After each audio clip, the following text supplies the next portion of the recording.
اس کریم بادشاہ سے کس نے تجھے دور کر دیا جس نے ماں کے پیٹ میں بغیر مانگے رزق دیا، ماں کے پیٹ سے بغیر واسطے وسیلہ تیرے دیے باہر نکالا، جب باہر نکالا شاہ صاحب، مولوی صاحب، پیر صاحب، شیخ صاحب مرغے حلوے بکرے کھانے کے قابل نہ تھا، ماں کی چھاتی پہ دودھ کس نے جاری کیا؟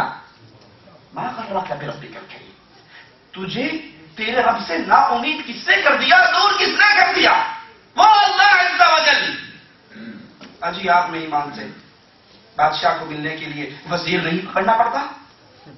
ہم کہتے ہیں آپ کے ساتھ میں پکڑنا پڑتا ہے، اس لیے کہ بادشاہ کے دروازے بند ہیں، بادشاہ کے دروازے بند ہیں، بادشاہ کے دروازے پر گن مین کھڑے ہیں، للو پھتو کی وہاں رسائی نہیں ہے، غریب آدمی کی وہاں رسائی نہیں ہے۔ کیا خیال ہے اللہ کے دروازے بھی بند ہیں؟ نعوذ باللہ، مالک کے دروازے بھی بند ہیں، اللہ کے دربار میں بھی رسائی ہماری نہیں ہو سکتی۔ سلیمان علیہ السلام لشکر لے کر دعا مانگنے کے لیے، بارش کا سوال کرنے کے لیے نکلتے ہیں، ایک چیونٹی کو دیکھتے ہیں جو الٹی لیٹی ہوئی اپنی ننھی ننھی ٹانگیں آسمان کی طرف اٹھائی ہوئی اور زبان سے جملے کہہ رہی، یا رب واسطہ پنجتر دعا کا، یا رب واسطہ مولا حسین کا، یا رب واسطہ حسن کا، یا رب واسطہ فاطمہ، یا رب۔ چیونٹی نبی موجود ہے اور کہتے یا رب انی خلق من خلقک، اللہ میں تیری مخلوق ہوں، سلیمان بھی تیری مخلوق ہے، میں بھی تیری مخلوق ہوں، وہ بھی پیاسا ہے میں بھی پیاسی ہوں، وہ بھی مانگتا ہے میں بھی مانگتی ہوں، اللہ پانی پلا دے۔ سلیمان نبی کہتے ہیں ارجعوا، واپس کر جاؤ۔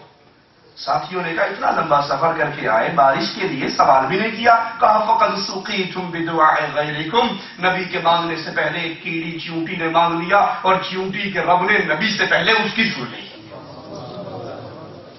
بادشاہ کے دروازہ تو بند ہے، وزیر لے جانا پڑے گا، لیکن رب کے دروازے کیسے کھلے ہیں؟ وہ کیسے سنتا ہے؟ بادشاہ کے لیے وزیر کی ضرورت ہے، اس لیے کہ بادشاہ کے دل میں ہمارے لیے کوئی رحم و کرم ہے؟